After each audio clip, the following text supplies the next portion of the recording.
Hello friends, आज हम बात करने वाले हैं फिजिक्स के बहुत ही ज़्यादा इंपॉर्टेंट क्वेश्चन गॉस की थ्योरम के बारे में। गॉस की प्रमेय होती क्या है, तो आज हम इस वीडियो में देखेंगे। ये यूपी बोर्ड एग्जाम में बहुत ज़्यादा पूछा जाता है और इसका डेरिवेशन और इसके डेरिवेशन का जो फॉर्मूला है उससे बेस्ड न्यूमेरिकल भी एग्जाम में बहुत ज़्यादा पूछे जाते हैं। तो चलिए गॉस की प्रमेय क्या है इसको देखते हैं। तो इस जो गॉस की प्रमेय है उसको हम आपको फिगर से समझाएंगे और फिगर से ऐसा समझाएंगे कि उसकी जो मतलब उसका जो फॉर्मूला है वो आपके दिमाग में बैठ जाएगा। तो चलिए देखते हैं। तो क्या दिया है डेफिनेशन में, किसी बंद पृष्ठ से। तो ये फिगर है इसका।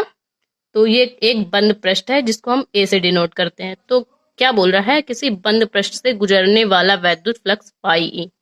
तो ये बंद पृष्ठ है, इस पर जो वैद्युत फ्लक्स गुजर रहा है वो है फाई ई। उस पृष्ठ द्वारा परिबद्ध नेट आवेश, तो इस पर बिंदु इसके भीतर एक बिंदु है, उसे उस पर आवेश लगा है प्लस क्यू। तो क्या बोल रहा है, उस पृष्ठ द्वारा परिबद्ध नेट आवेश का अप 1/एप्सिलॉन नॉट गुना होता है। तो हम पहले लिख लेते हैं फाई ई, जो इस गॉसियन पृष्ठ का वैद्युत फ्लक्स है। फाई ई परिबद्ध की जगह हम लगाएंगे इज इक्वल टू का सिंबल, परिबद्ध नेट आवेश क्या है प्लस क्यू, तो क्यू का गुना इंटू कितना गुना है 1/एप्सिलॉन नॉट। तो क्या हो जाएगा,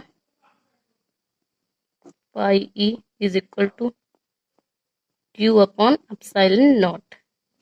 तो ये आपका गॉस की प्रमेय का फॉर्मूला हो गया। तो इसे प्रूफ कैसे करना है तो वीडियो में देखते हैं। तो चलिए वीडियो की ओर। पहले हम इसका फिगर देखते हैं। तो ये एक गोली गॉसियन पृष्ठ है, इसकी रचना आपको लिखनी पड़ेगी। जिससे रचना लिखने का कारण यही है कि एग्जामिनर पर आपका बहुत अच्छा एक्सप्रेशन पड़ेगा, तो आप रचना किया कीजिए।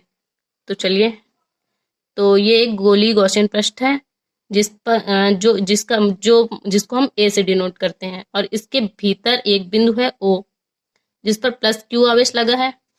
प्लस क्यू से आर दूरी पर एक बिंदु पी स्थित है।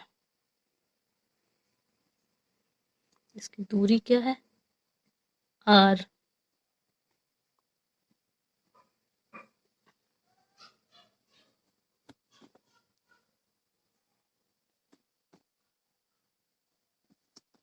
इस बिंदु पी पर हमने एक क्षेत्रफल अवयव लिया है।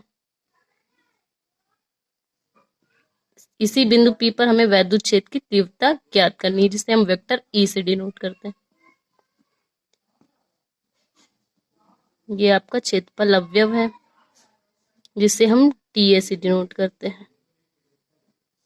इस डी के कारण, इस क्षेत्रफल अवयव के कारण एक अल्पांश अवयव भी इसमें कार्य करेगा, जिसे हम डी वेक्टर से डिनोट करते हैं। तो वेक्टर ई और डी के कारण इस पर एक घनकोण कार्य करेगा, जिसे हम थीटा से डिनोट करते हैं। तो आप देखिए, ये जो पूरा गोली गॉसियन पृष्ठ है, इस पर जो वैद्युत फ्लक्स कार्य कर रहा है वो है फाई ई। तो ये जो अल्पांश क्षेत्रफल अवयव है, तो इस पर भी एक कोई वैद्युत फ्लक्स कार्य करेगा, जिसे हम टी फाई ई से डिनोट करेंगे।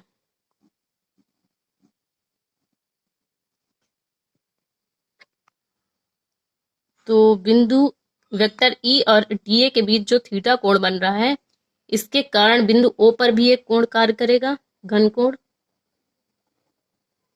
जिसे हम डी ओमेगा से व्यक्त करते हैं। तो फिगर आपका कंप्लीट हो चुका है। तो चलिए इसका डेरिवेशन देखते हैं।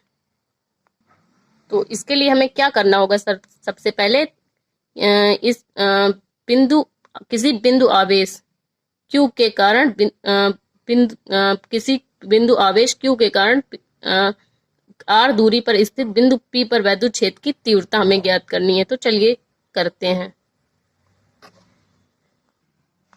तो प्लस Q आवेश के कारण बिंदु O से R दूरी पर स्थित बिंदु P पर वैद्युत क्षेत्र की तीव्रता। तो वैद्युत क्षेत्र की तीव्रता का फॉर्मूला क्या होता है, E इक्वल्स टू 1/4πε0 Q/r²। तो चलिए लिख लेते हैं इसको।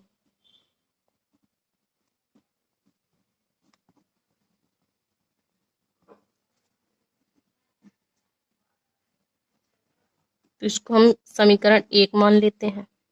तो अब हमें क्या करना है, तो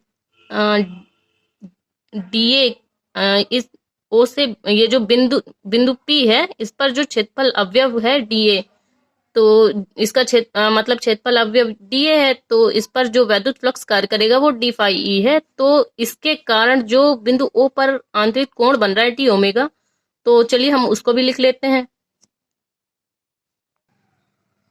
तो डीए से गुजरने वाला वैद्युत फ्लक्स डी फाई ई है, तो डीए द्वारा आंतरिक कोण क्या हो गया आपका, D omega is equal to D A cos theta upon R square. इसको हमने समीकरण 2 नाम दे दिया है।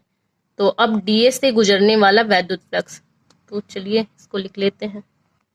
तो डीए से गुजरने वाला वैद्युत फ्लक्स क्या होगा, D phi E is equal to E dot D A. तो ई डॉट डी ए को हम कैसे तोड़ सकते हैं, तो हमने देखा होगा वेक्टर में ए डॉट बी ए क्या लिखते हैं, ए बी कॉस थीटा। तो हम इसको भी वैसे ही तोड़ लेंगे, ये डी ए कॉस थीटा। तो डी ए कॉस थीटा हो गया, तो हमें ई का मान समीकरण 1 में मिल जाएगा, और डी ए कॉस थीटा से हमें आगे का पूरा डेरिवेशन करना है। तो चलिए देखते हैं। समीकरण 1 से ई का मान रखने पर तो क्या हो जाएगा, 1/4 pi epsilon naught Q upon R square into D A cos theta. यहाँ पे क्या हो जाएगा, डी फाई ई। तो अब इसका क्या करेंगे, इसका हम इंटीग्रेशन करेंगे। तो चलिए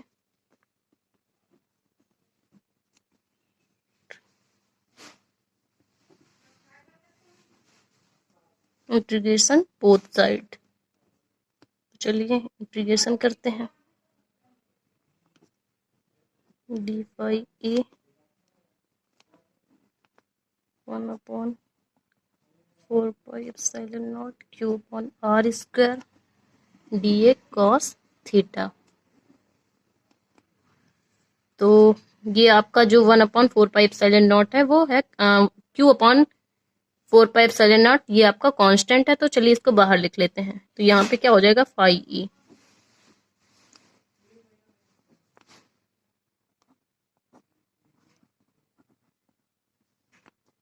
समाकलन लगाएंगे, D A cos theta upon R square. तो डी ए कॉस थीटा का मान आपको समीकरण 2 में दिया हुआ है, क्या होता है, डी ओमेगा। तो यहाँ से हम इक्वेशन 2 से इधर लिख लेते हैं, अप्लाई इक्वेशन 2। तो क्या हो जाएगा, Q upon 4 pi epsilon not D omega.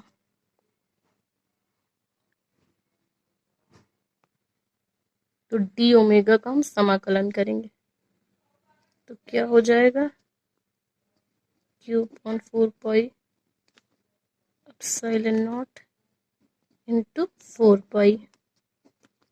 4 पाई से 4 पाई कैंसिल हो जाएगा, यहाँ क्या हो जाएगा, फाई ई। तो phi E is equal to Q upon epsilon naught. तो डेफिनेशन के अकॉर्डिंग हमें यही तो प्रूफ करना था। तो ये आपका प्रूफ आ गया है गॉस की प्रमेय का। कहीं कहीं बुक्स में क्या होता है कि गॉस की प्रमेय को ऐसे भी लिखा होता है, phi E is equal to integral E dot D A is equal to Q upon 4 pi, मतलब क्यू अपॉन एप्सिलॉन नॉट। तो आप कंफ्यूज बिल्कुल भी ना होइएगा, ये सब सेम है। तो आई होप आपको ये वीडियो समझ में आई होगी। अगर समझ में आई है तो प्लीज़ हमारे वीडियो को लाइक करिए, हमारे चैनल को सब्सक्राइब करिए और इस वीडियो को ज़्यादा से ज़्यादा शेयर करिए। Thank you.